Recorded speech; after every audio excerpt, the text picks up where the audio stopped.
Mets fans, how badly did we need that? Dan, it Whew. was a laugher. Look, I'm not going to put a ton into what happened to Helsley at the end of the game.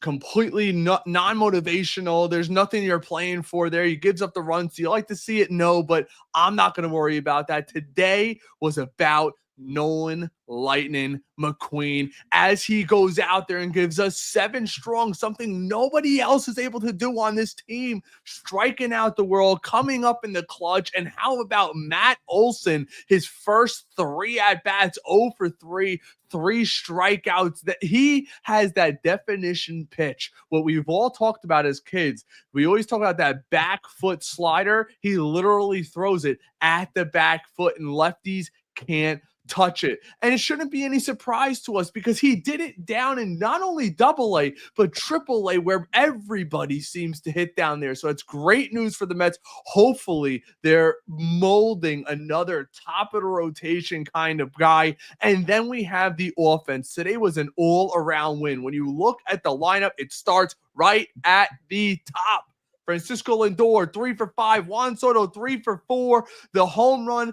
Finally, we get a 3-run hit out of Juan Soto, the 4 RBIs, but nobody contributed more in my mind than the bottom of the lineup.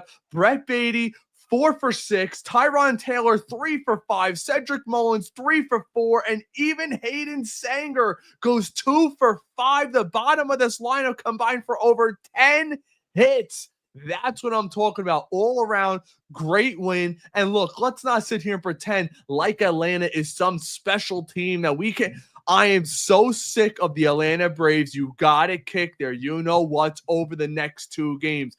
Nolan McLean has lit a spark under this team. You see how they all surround him in the dugout when Juan Soto hits that homer to left field, and you cropped it. It's like everybody's surrounding him, talking to him. He's got that elite presence about him, and I am so excited because it's been so long since we've developed a pitcher. And who knows?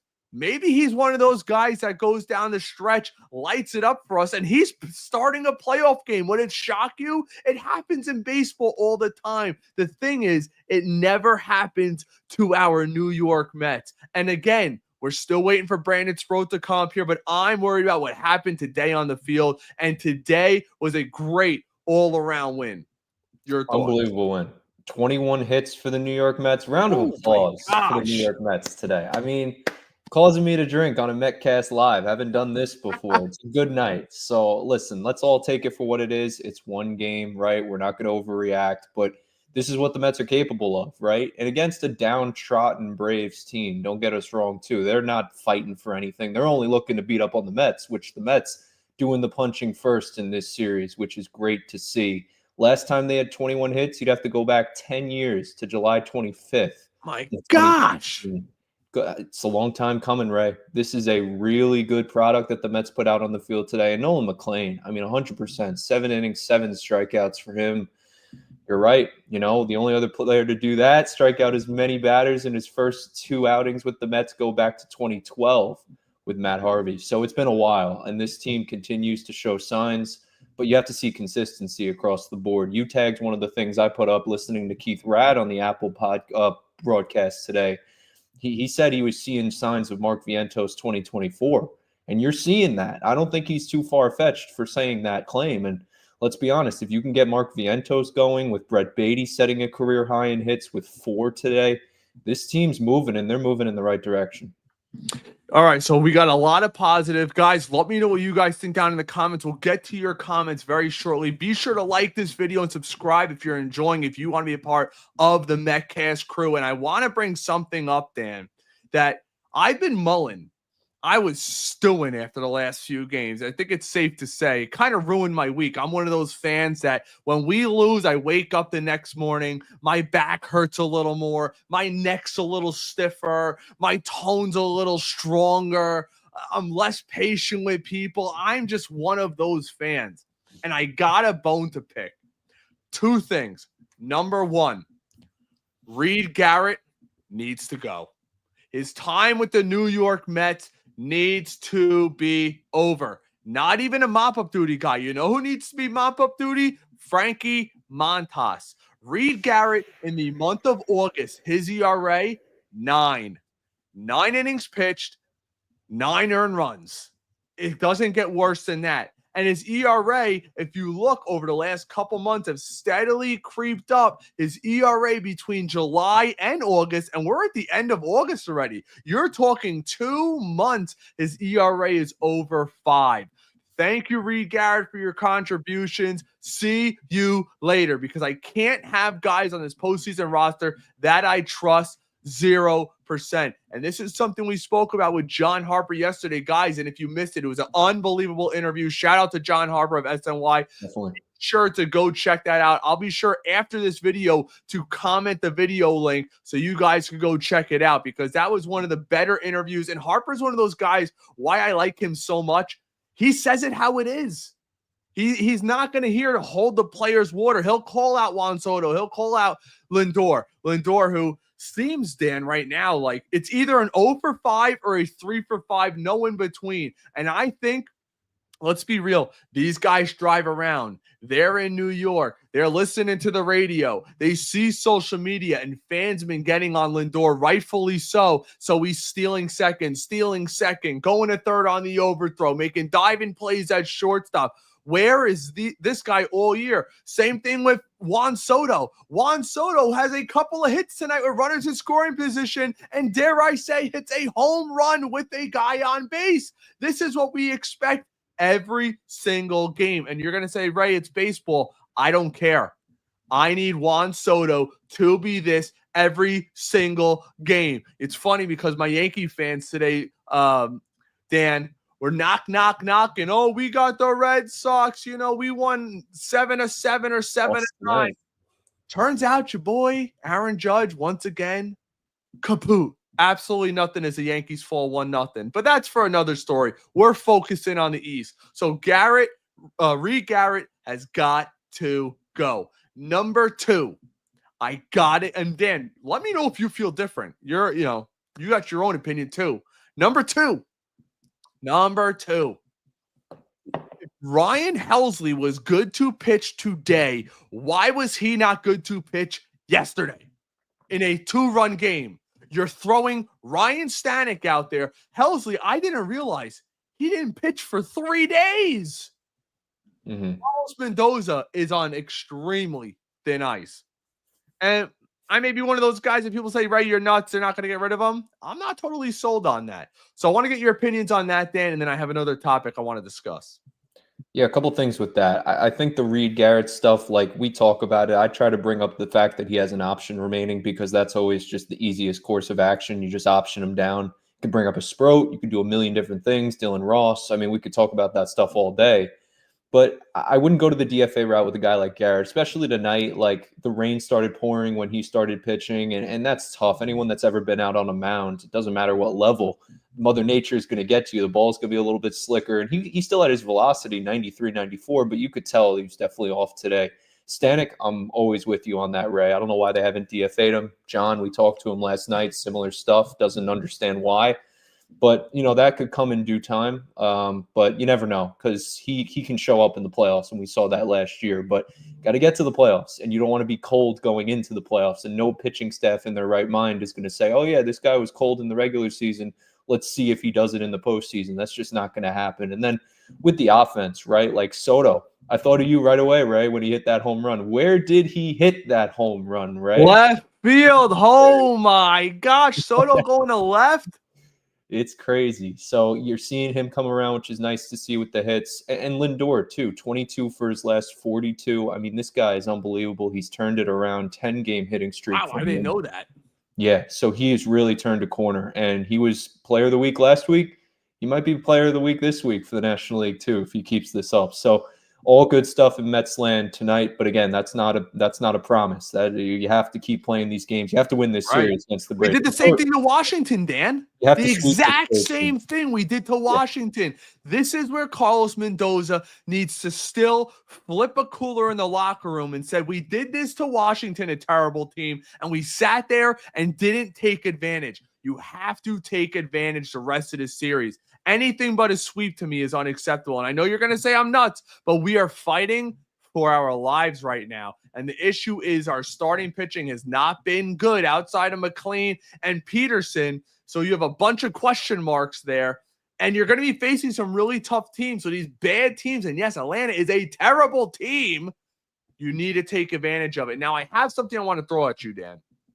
John Harper said yesterday he'd be surprised if Brandon Sproat is not brought up here by September 1st. So that means there's a chance he could be making his next start here, as Kodai Senga very rarely ever goes on normal rest. The Mets don't have an off day, so to get him in there would kind of split everything up. And it makes sense not to say anything now. You don't want to tip your cards too early. I understand that. But I'm telling you this. I'm approaching Kodai Senga and I'm approaching Sean Manaea and saying, guys, if you want to be on this postseason roster, you better pitch your butts off, because whoever's not is going to the pen. And I'm not totally opposed to that. I think when we look at Sean Manaea, he's been super effective early on in games. It's that fourth inning that's his kryptonite. So maybe, just maybe, Sean Manaea turns out to be one of those guys where you DFA a Stanek or send down a Reed Garrett and he takes their spot right there. What are your thoughts? Yeah, you're going to have that because, listen, at this point, we went into the season, all Mets fans, myself included. We did our hypothetical rotations in the offseason, and I think 90 to 95% of us didn't have a thought of Nolan McLean, Brandon Sproat just yet. We knew they were coming, but we didn't know how good they would be. We were slotting in Senga. We were slotting in Manaea. And now you look at it, and they're just not the same pitchers. And it's okay to change your opinion. I try to tell people this all the time. Like, at one point, yes, I thought Senga was the ace of the staff. And then I slowly watched these games, slowly watched Senga over the course of this season, as many of us have. And I think you would be idiotic to sit here and say that he's still the ace of this staff. It's McLean, and he's coming. Like, he's not it now by default, but like, let's be honest, like, give it a year. I mean, we're not going to be talking about Senga in the same way that we're talking about a McLean or Sproat or Tong. I don't even forget about him, right? So he's got the best stuff. Yeah, supposedly. There's so much young talent coming. And not to discredit Senga, I think he's a really good three. He can slot in perfectly. Manaea, probably the same thing. But you're just not seeing that same production. And it's okay to change your opinion and understand, like, for the better of the team, these guys might have to move to the pen. I think you're 100% right, Ray, no doubt. Yeah, so look, and they were talking about it a little bit on the broadcast. It's so funny. You watch Apple TV, you could tell these guys don't watch the Nets because they're Nolan McLean is known for his wiffle ball. And I'm like, he's throwing 97-mile-an-hour sinkers in on the right-handers. And what's funny is when we spoke to Ernest Dove when Nolan McLean first came up, I said, Ernest, what's the deal with Nolan? Why are they keeping him down? And he said he had a little bit of a mechanical flaw that would make him lose his mechanics, and he'd walk guys and lose the strike zone. And today he's got 0 walks. I mean, that's something that we have to take a really good look at and say, this guy, he's built like an ox. Let's be real. And you gained another year of control. And I don't want to get it too far ahead of myself. A lot of people are saying, well, Ray, the league's got to adjust him. I agree. But how do you adjust to a 5-pitch pitcher? Throws a cutter, throws a sinker, throws a fastball, throws a curve, throws a slider / sweeper, whatever you want to call it, and it all moves. One of the highlights they showed today, Dan, it was almost like a slow motion. I forgot who it was. It might have been Ozuna. And you watched his pitch come in and it falls off the table at 96. And another positive too, he's in the 6th inning, Dan, still throwing 96 miles an hour consistently. And that's something we didn't hear about. All we ever heard about with McLean was, and this is why we got to be careful when we talk about ranking prospects. It's nice the Mets have 5 prospects, according to Baseball America, in the top 100. We haven't had that since the Matt Harvey days. You're talking over a decade ago since the Mets had that. And yes, Lasting's Village won that. But who really cares about that? But what I'm trying to say is, you saw Nolan McLean's fastball was a 50. Average. The sleeper was a 70. Everything else was a 40, 45, well below average. It looks well above average to me. And one thing that impresses me about McLean, you watch where Sanger sets up, and shout out to him. Great defensively, strikeout, throwout when McLean was kind of struggling a little bit there. 2 hits today, and we all know he's not a good hitter, but he seems to have a command of this pitching staff. When you watch McLean, his pinpoint accuracy, even with that sweeper, that's what's going to be a game changer for him, Dan. He's 3-0 and throwing that. You can't sit fastball on this guy ever. If he's able to really make that curveball crisp, we may be putting him in those conversations. And I won't say it, but in that upper echelon tier, the stuff is there. There's no denying this stuff. And it's one thing to throw 96, 97, which he does consistently. It's another to have 4 pitches on the outside that you could command. That cutter was moving inside. It's almost as if you saw it with Olsen. And there's tape out of McLean. Don't think there's not, people. But he's guessing up there. Am I going to get that 97 sinker away? Am I going to get that 95 cutter up and in? Or is he going to hit me with that back foot slider? And he got him 3 straight times with the slider to the back foot. It's really awesome to see. It brings me back a few years ago. And Dan, I don't want to say it, but you're the one that tweeted it, so I'll blame you if it doesn't work out. But the Matt Harvey-esque, I could dominate you with 3 or 4 pitches. It's one thing to be Syndergaard and come up throwing 97, but you have no control of your sinker. You're trying to learn a splitter and a sinker mid-season, your first year. And that's why, guys, we're watching Stearns keep these guys down. Sproat's going to be 25 next month. He's no spring chicken. And McLean's already 24. Some people are like, well, he should have been up here last year. But when you listen to the minor league experts, the Ernest Doves, all of those types of guys who are watching these guys consistently, they say the stuff is there. It's got to become consistent. And that's why Stearns, what did he say? Remember, Dan? Everybody's like, bring up McLean now, bring up Sproat now. We're talking in July, and Stearns was saying, they're not ready yet. I want them to come up here and be ready to hit the ground running. And that's exactly what Nolan McLean has done. Yeah, 100%. I mean, happy you brought up that tweet. I think it's very true. And people saying, oh, you can't make these comparisons too early. A lot of it's just symbolism, guys. That's all it really is. You look at a time in Mets history when there was building something, right? They were building a really good rotation. And now you're seeing it being built again. And we all know that Rome wasn't built in a day, and the Mets rotation won't be either. So I look at it, a lot of parallels between Matt Harvey, a lot of parallels between Nolan McLean. Like, maybe different sides of the spectrum in terms of people. You got God-fearing Nolan McLean and you got cocaine addict Matt Harvey, but there's a little bit of a difference, right? And there's clearly a lot of similarities as well. I mean, the stuff is real, can throw 97 deep into the games, as you were saying. I compared Sproat to a guy like Noah Syndergaard, and yes, he didn't come up at 23 and pitch in the 2016 wild card like Syndergaard did, but I think, Sproat has a lot of the same issues that a guy like Syndergaard had, where fastball lives and dies with it. Control can be spotty at times, but he has really good raw stuff. So that was a great comparison there. And then I compared Tong to a DeGrom, but, I look at Tong as a guy based on the longevity. I mean, of course, DeGrom got hurt, but Tong is a guy that I look at that can be in this league for 15 plus years. I mean, he's that good and durable of a player. So again, I look at a guy like Nolan McLean today, the positives jump off the page, his ability to field the position. That's a real positive. That's stuff that goes, you don't even see the numbers on that. There's no stat that'll tell you how good a pitcher is off the mound. But we saw it even today. McLean fields his position very well. And that's something, too, that I think we don't talk about enough. So, again, along with the intangibles, the pitches, the velocity, it's real. But McLean's a grounded person. This is a guy who has really good stuff on and off the field. And really excited about this era of Mets baseball that we're about to embark on. Guys, if you want to get involved in the conversation as I'm going through and starring some of your comments so I can get to them, be sure to head over to YouTube or Facebook, because those are the only 2 platforms we read comments from. I see plenty of people chiming in from X, and we appreciate it over there, but we do not read comments from X. There's a glitch with StreamYard and stuff constantly, so we only read from YouTube and Facebook. Do us a favor, smash that like button as we get to some of your guys' comments before we wrap up this post game. I am jacked, Dan. Woo! And I will say this, if they let me down tomorrow, it's like being left at the high school prom all over again. No, I'm just messing with you guys. Here we go. Let's start it off with Goomba. Great game by McLean. The wiffle balls are live. Remember, that's the first thing I said in our first post game, Dan. I said, imagine playing against wiffle ball against this guy growing up. Right. Maybe that's where he learned that. Unhittable.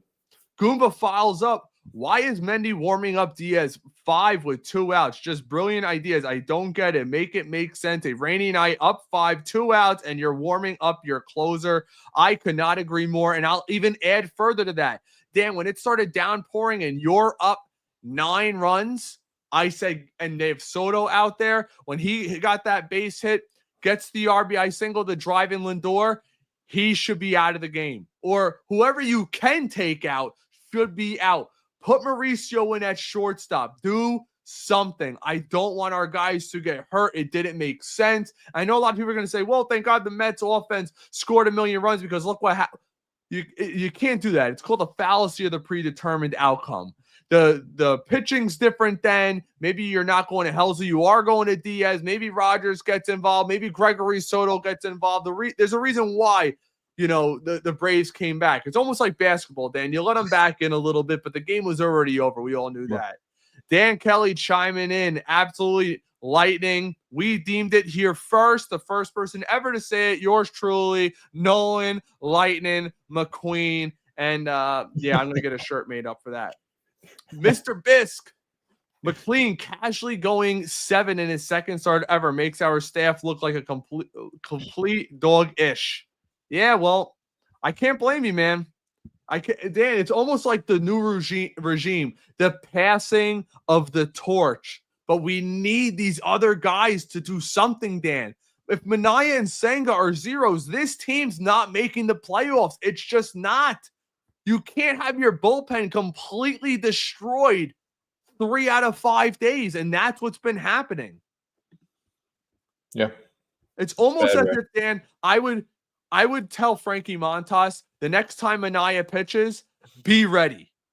Warm up as if you're going to be going in at 8:15 because that's when the 4th inning is going to start. That's probably we don't use you, we don't use you. Sorry, that's probably what's going to happen in the playoffs, Ray, if we're being honest. Like, I got to give Fan in New York, I don't know if he's listening right now, but he gave me the idea originally. Like, he said in a playoff situation, you got to think about it. Like, Holmes and Minaya could be piggybacked together, and then you have an extra spot open in the rotation. I mean, it really could work out. And let's be honest, I don't think we're winning this division. It's just the reality. Like, the Phillies are a really good team this year. They won again tonight, or are winning right now. So the Real Muto home run to put them ahead. But again, division out of reach. This is a wild card team. It's a 3-game series. We say it every single night. You're going to need your 3 best pitchers. And let's be honest, Holmes and Minaya are not the 2 best. Yeah, well, I think that goes without saying. We got this from Buzz. Buzz, what's going on? One of our they lost. The Phillies lost tonight. Wow. I'm not even worried about the Phillies right now. We got a few of our members in here. Appreciate you guys. We usually only see 1 or 2 of you guys. Ray, Dan, what's good, boys? Tonight is a good night. 1 game at a time, but please get rid of Stanek and Garrett. I could see it happening. I don't think they'll ever move Stanga to the bullpen. I think they'd use him or an opener for him. But I could see Sean Minaya absolutely.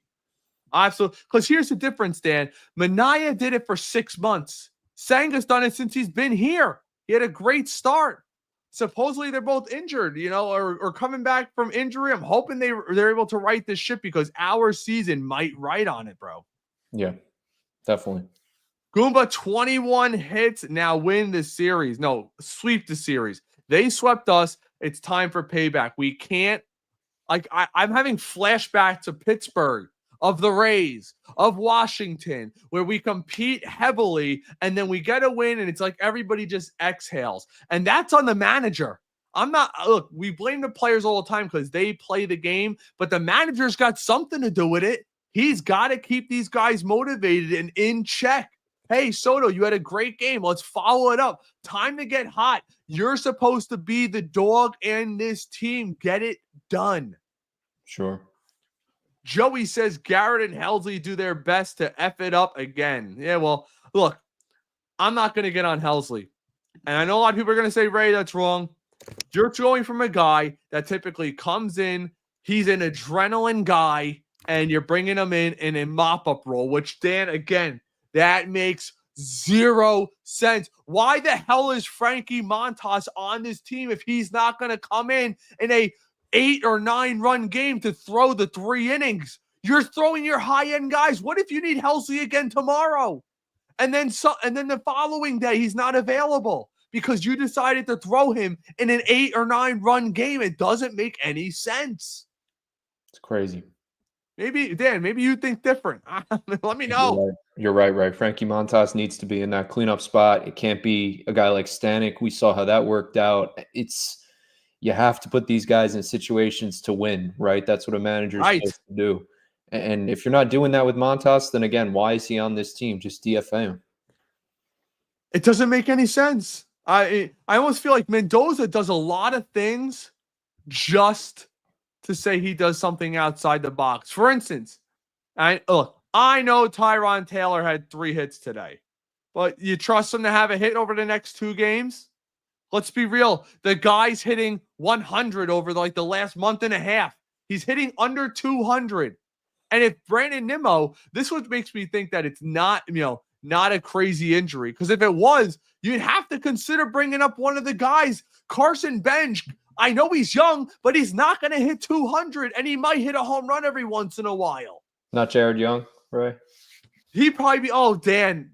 Oh, screw you, Dan. That's all I got to say. You're actually right. That'd be the guy. What am I saying? Go Tyron. That's crazy. Well, hey, how about Tyrone Taylor today, man? Nice piece of hitting for him. Good game overall. And real quick, too, want to get this in. We haven't done this in a while. Metcast trivia question of the night. Brought to you by BetUS. Which Mets player missed the rest of the 2005 season after colliding with his fellow outfielder Carlos Beltran? Was it Cliff Floyd, Mike Cameron, Marlon Anderson, or Victor Diaz? That is the Metcast trivia question. I know that answer. I'm shocked. It was actually it was brutal. Let's just say that. Practically kissed midair. Yeah. Alexis, thanks for chiming in. What a game for our offense. 21 hits. Absolutely. Daniel Cap says they swept us. We need to pay back. Something we just spoke about. Absolutely. George chimes in. Sorry, but I can't be impressed with this win. Luckily, the Mets scored 12 runs. It was 12-2, and the bullpen makes it close by giving up 5 runs in 2 innings. George, the reason why you're wrong, my friend, in my opinion, Reed Garrett would not be in this game if it was a close game. I think the Mets have stated that widely. Buzz, Joey, another one of our members over on YouTube. Thanks for chiming in, bro. Thank goodness they scored 12 runs, though. Again, I don't think you're not seeing Reed Garrett if it's 12-8. You're just not. And good job by Buzz. Mike Cameron is the answer. So Good stuff. Yep, and he was in. I believe it happened in right field. Beltran was diving as he was going to right field. Cameron was coming in, and they kissed midair. Yeah. Jay Connie, McLean is a stud. Absolutely, man. Very excited about that. I don't know. This one just popped up. Ray, you're right. I don't know where, I just picked that one. Let's not overreact, guys. Yeah. Again, Dan, Ray, correct. This is unbelievable. Wow. He says, correct. Blackburn, enjoy the pinstripes. Yes, sir. Go take your bad luck and get the hell out of here. Yeah. Robbie says, the hitting is so much different with a good pitcher on the mound. That could be a lot. Having confidence in your pitcher. He's screaming on the mound, getting the big strikeout. Maybe it's a little bit of an adrenaline shock for this team. Goomba says, Stanek and Garrett, DFA ASAP. And like Dan correctly corrected me, you said Garrett down, and he's in insurance. Ines says, interview was great. Yes, John Harper that was a great interview. Really enjoyed that interview. One of my favorites that we've done on this program, and I'll be sure to pin it down below. I agree, Buzz. But I was thinking the same thing. I was trying to line it up. Wasn't happening. I'd rather listen to Howie Rose than listen to that awful announcers on Apple TV. Could not agree more. That's what happens with national broadcasts. Well, that's why you have to do the radio pairing. You could pair up the radio broadcast. I listened to Pat and Keith tonight. It was great. Sadly, Howie doesn't go on these road games because he's slightly, basically retired at this point, semi. So unfortunate there. But also 3-spot in the 3rd inning for the Arizona Diamondbacks. They go up 4-2 going into the top of the 4th over the Reds. Get us that game and a half. Elvin chimes in. When will the Mets make it official and make Brett the Hitman Beatty the permanent third baseman already? Dan, give me credit. Me and Elvin. Elvin, you're my guy. Been calling for this for literally a month and a half now. Sure. The guy's OPS is approaching 1,100, and it's 22 days. Enough's enough. And he's hitting against lefties, Dan. They finally did what you said, Dan. How could he ever get better against lefties if he never plays against them? And he's been hitting nonstop against lefties. Sure. Get to a couple more, guys. Please like and subscribe. Bill chimes in over on Facebook. Our advantage is that not only the Mariners and Braves have seen Nolan McLean, each time he comes up in the rotation, our opponent will be at a disadvantage. No prior scouting makes McLean dangerous. We can use that against the likes of Philly, San Diego, and Detroit. Let's hope you're right. That's a great point right there. Definitely. Omar, my boy Beatty is grabbing his permanent role. Yeah, but you know what? We'll wake up tomorrow, and we all know Carlos Mendoza will have Mauricio in there. I mean, it's almost a lock. It's almost a lock at this point. Yep. Buzz says, looks mental with Helsley. Still throws 99. His command with it is a problem. And it's so strange. Before we got him, his ERA was 3, but he was coming off a great month. All of us, but we spoke about it right on this podcast, guys. I said you're taking somebody who's in a terrible situation and throwing them into the mix of things. And look, a lot of people are getting on Cedric Mullins. He blows the doors off of what we had going on with Tyron Taylor. I've seen people kind of getting on him today on X, which I think is totally understairs. Definitely. Thomas says Stearns is wonderful now. No, nobody said that. I actually get on Stearns plenty. When we win a World Series, then he'll be wonderful. ACJ, this should be a sign to call up Sproat. I think it is right around the corner. He's got nothing more to prove. 7 out of his last 9 starts, 2 or fewer earned runs, striking out the world.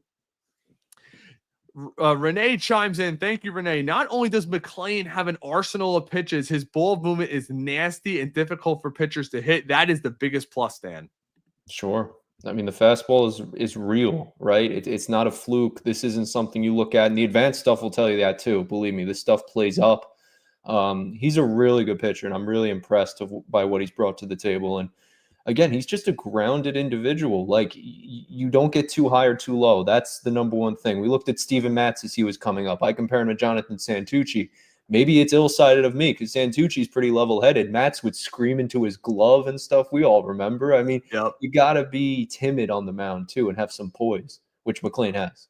100%. All right, guys, that's all for us today's postgame. I see a ton of you guys. We didn't get to your comments. If you want to be guaranteed, like Buzz, like Joey, like the other Joey, be sure to become a member over on YouTube. Guarantees you getting your stuff read live on stream with now and when we have guests like John Harper as we had. We are working on getting Anthony McCarron from SNY. He will be on within the next week. Was chatting it up with him today. He was actually our original guest for yesterday, but something happened. So John felt free to come on. We're going to have Pat Ragazzo coming on again soon. Been talking up with him and a couple other writers, and I'm trying to work on getting Terry Collins back on the show, but he's been doing stuff with the team, but I'm looking forward to having him and his co-host, a good friend of the show, John Arazi, who's Terry's co-host over there, over at the Terry Collins Show. We've had them both on before, working on getting them back on again, and then hopefully in the off season, I've been in touch with several people, I'll put it that way, to get maybe 1 or 2 current roster players on the program. But that's what we got for you guys today. Make sure you like and subscribe. And Dan, finally a positive one. Let's get it. Let's go, Ray. Go Mets. Peace.